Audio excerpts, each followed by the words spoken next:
Copper just hit an all-time high above $14,000 per ton in late January 2026.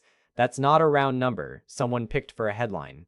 That's the actual price the market demanded for one of the most essential metals on Earth. Then it corrected, pulled back to around $5.80 per pound. And every analyst on financial television said the same thing. Bubble. Speculation. Overreaction.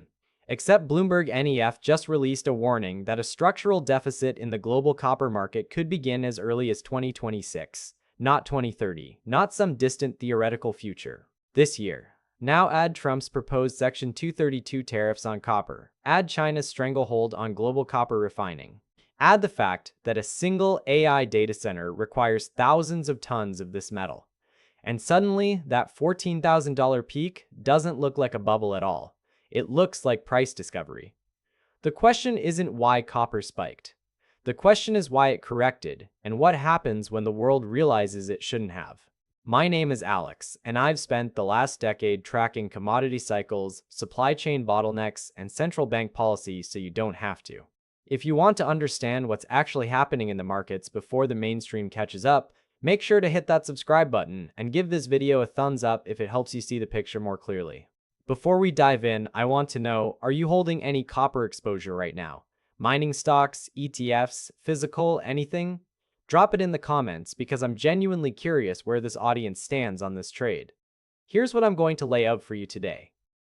The copper market is sending a signal that most investors are completely misreading. That $14,000 per ton high wasn't the end of a move. It was the beginning of a repricing event that could make copper one of the most important investment themes of the next decade. And by the time I'm done, you'll understand exactly why, and more importantly, what to do about it. But there's a psychological dimension to this that nobody is talking about, and it's the reason most people will miss the entire move. I'll get to that. First, you need to see the supply picture, because it's worse than you think. Most people hear the word copper and their eyes glaze over. It's not gold, it's not Bitcoin, it doesn't have a cult following or a flashy ticker symbol. That's the trap right there. Because copper is the single most important industrial metal on the planet, and the way most people think about it is exactly backwards. The conventional wisdom goes something like this. Copper spiked because of speculative trading and tariff fears. The correction proves it was overvalued. The market will find equilibrium. Supply will adjust. That advice is missing something critical. Supply cannot adjust, not in any time frame that matters. Think of it this way. The global copper market is like a reservoir, and for the last several years, more water has been flowing out than flowing in. The water level has been slowly dropping. Prices stayed manageable because there was still enough water in the reservoir to meet daily needs. But here's the thing. The outflow just accelerated dramatically, and the inflow is about to slow down. When that reservoir hits empty, it doesn't matter what anyone thinks copper should cost. It costs whatever the last buyer is willing to pay. According to the International Energy Agency, the world consumed roughly 25 million metric tons of copper in 2024. Production barely kept pace. And that was before AI data centers entered the demand picture in a meaningful way. That was before the latest wave of electric vehicle mandates in Europe and China. That was before the United States classified copper as a critical mineral for national security, putting it in the same category as silver and platinum. Let that sink in for a second. The United States government now considers copper a strategic national security asset.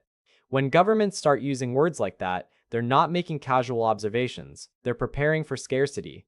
And here's why the supply side is even more terrifying than the demand side.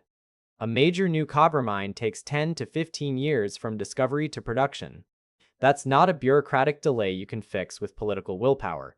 That's geology, permitting, environmental review, infrastructure construction, and financing, all stacked end to end. Which means every ton of copper the world will consume in the next decade has to come from mines that already exist or are already under construction right now. There is no emergency supply lever to pull. What I'm about to show you next is the thing that keeps commodity analysts up at night, and it's the reason that $14,000 price tag will look cheap in hindsight. There are 5 forces converging on the copper market simultaneously, and any one of them alone would be enough to drive prices higher. Together, they create something the market hasn't seen in decades. Let me walk you through each one. The first force is AI and data center demand. This one caught almost everyone off guard. A single large-scale AI data center can require between 4 and 30,000 tons of copper for wiring, cooling systems, transformers, and grid connections. McKinsey estimated that global data center capacity could triple by 2030. Now multiply that by thousands of tons of copper per facility. We're talking about a demand source that essentially didn't exist 5 years ago and is now competing with entire countries for copper supply. And here's what makes this different from previous technology booms. AI infrastructure isn't optional. Governments and corporations are treating it as a strategic imperative, which means the money will flow regardless of price. They will pay whatever copper costs because the alternative is falling behind in the AI race. The second force is the electric vehicle transition, and this one has real teeth. A traditional internal combustion engine vehicle uses roughly 20 to 25 kilograms of copper. An electric vehicle uses 60 to 80 kilograms. That's 2 to 4 times more copper per car. Bloomberg NEF projects that EV sales will continue accelerating through the end of the decade, driven by regulatory mandates in Europe, China, and increasingly the United States. Even if you're skeptical about EV adoption rates, here's what matters. The regulatory mandates are already locked in. Automakers have already committed the capital expenditure. This copper demand is coming whether the market is ready for it or not. I'm going to show you how this connects to geopolitics in a way that changes the entire picture. But first you need to understand the third force. The third force is green energy infrastructure, and the scale here is almost hard to comprehend. Solar panels, wind turbines, battery storage systems, and especially the electrical grid upgrades needed to connect all of it to consumers. Every single one of these technologies is copper intensive. The International Renewable Energy Agency has estimated that the global energy transition will require millions of tons of additional copper over the next 2 decades. A single offshore wind turbine can contain up to 30 tons of copper. Grid modernization alone, just upgrading the wires and transformers to handle renewable energy, could consume more copper than all the solar panels and wind turbines combined. Now, if you've made it this far, you're already ahead of 90% of investors who wrote off that January price spike as noise. But don't stop now, because the next two forces are where the real danger and opportunity live, and they're the ones nobody on financial television is willing to explain properly. The fourth force is geopolitical disruption, and this is where things get uncomfortable. Chile and Peru together produce roughly 40% of the world's mined copper. Both countries are facing escalating political instability, labor disputes, water scarcity issues, and permitting delays that are actively constraining output. Chile's largest copper mine, Escondida, has faced repeated labor actions. Peru has seen community protests shut down mining operations entirely. These aren't temporary disruptions. They're structural challenges that will persist and likely worsen. But the geopolitical dimension goes far beyond South America. Trump's administration is actively considering Section 232 tariffs on copper imports, the same national security framework used to tariff steel and aluminum. If those tariffs go into effect, the United States would be deliberately restricting its own copper supply in order to incentivize domestic production that doesn't exist yet and won't exist for years. And here's where it gets truly chaotic.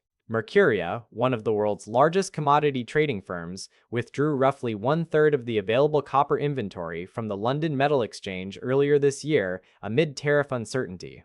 They're stockpiling. They're hoarding. When the biggest players in commodity trading start pulling metal off public exchanges, that is not a sign of stability. That's a signal that professional money believes scarcity is imminent. On the other side of the Pacific, China dominates global copper refining. They process a staggering proportion of the world's copper concentrate into usable metal, and China has been steadily expanding its export controls on critical minerals and processing technologies. Sound familiar? It should. It's the same playbook they used with rare earths. Control the refining, control the market. If China decides to restrict copper product exports or prioritize domestic consumption, which they have every incentive to do for their own EV and infrastructure goals, the rest of the world faces an immediate supply crisis in refined copper. The fifth force is the one that ties everything together, and it's purely mathematical. Bloomberg NEF's structural deficit warning for 2026 means the world will consume more copper than it produces. Not because of speculation, not because of hoarding, simply because demand is growing faster than mines can dig it out of the ground. This has happened before. In the early 2000s, a copper deficit developed as China industrialized. Between 2001 and 2008, copper prices ran from roughly $1,500 per ton to over $10,000 per ton. That's nearly a 700% increase. The current deficit projections are worse than the 2000s, significantly worse, because back then, you had one major demand driver, which was Chinese industrialization. Today, you have electrification, AI, green energy, and geopolitical fragmentation all hitting at the same time. Now stay with me here, because this next part is where we shift from what's happening to why it matters psychologically, and why most investors will still miss this opportunity even after hearing everything I just said. The real challenge with copper isn't understanding the supply-demand picture. You've already got that. The challenge is overcoming the psychological barriers that prevent people from acting on what they know. Here's a hard truth that might sting a little. Most investors suffer from what behavioral economists call normalcy bias. It's the assumption that because something hasn't happened yet, it won't happen. Copper has traded in a relatively predictable range for years. Your brain wants to believe it will continue doing so. That's not analysis. That's comfort disguised as conviction.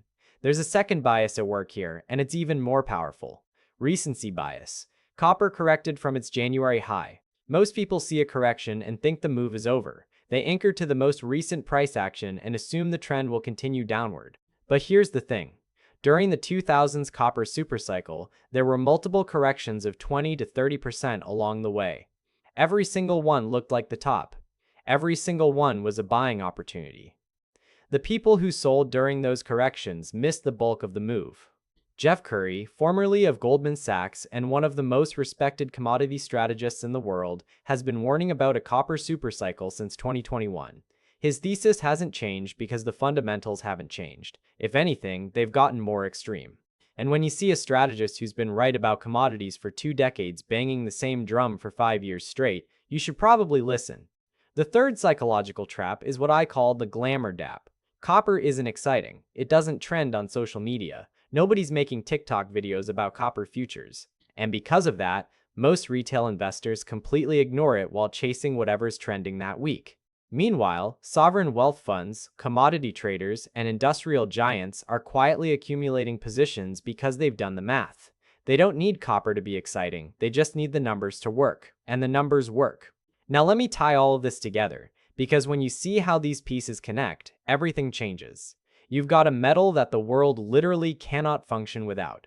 A metal that every major technology trend of the next decade, AI, EVs, renewable energy, requires in massive quantities.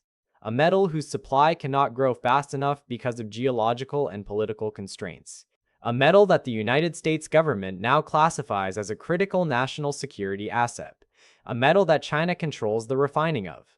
And a metal that Bloomberg NEF says will enter a structural deficit this year. When you stack those forces on top of each other, that $14,000 per ton price doesn't look like a peak. It looks like an early innings repricing. It's not a bubble. It was price discovery, the market briefly glimpsing what copper will cost when the deficit materializes and becomes undeniable. Remember that reservoir analogy from earlier? The water level is dropping. The outflow just accelerated from 5 different directions simultaneously. And new inflow won't arrive for 10 to 15 years, because that's how long it takes to build a copper mine. The math is unforgiving. At some point, the reservoir hits empty, and when it does, price is the only mechanism left to ration what remains. The investment implications are significant. Copper mining companies, particularly those with long-life assets in stable jurisdictions, are trading at valuations that don't reflect the supply-demand picture we just walked through. Royalty and streaming companies in the copper space offer leveraged exposure with lower operational risk. Even copper ETFs, while less targeted, provide a way to get exposure before the mainstream narrative catches up. The people who positioned in gold before the current run didn't do it because everyone was talking about gold. They did it because they read the fundamentals, understood the macro, and had the patience to wait for the market to agree with them. Copper is at that same inflection point right now. The fundamentals are screaming, the macro is aligned, and most investors are looking the other way because it corrected from its high and doesn't have a catchy narrative attached to it. Remember the January spike above 14,000 a ton? The one the media called a bubble? You now understand what that actually was. It was the first tremor, the first signal. The market, for a brief moment, priced in the reality of what's coming, and then the herd pulled it back because the truth was too uncomfortable to sustain. but reality doesn't care about comfort. And when the structural deficit Bloomberg NEF warned about becomes visible in actual inventory numbers and physical shortages, that price is going back. And it's not stopping at 14,000. Your future self, the one looking back at this moment from 2 or 3 years out, is either going to be grateful you paid attention or frustrated that you had the information and didn't act on it. That's the choice in front of you right now. Copper, mining stocks, commodities, tariffs, AI infrastructure. What do you want me to break down next? Drop it in the comments. And if this video gave you a perspective you haven't heard anywhere else, that's exactly what this channel is here for. I'll see you in the next one.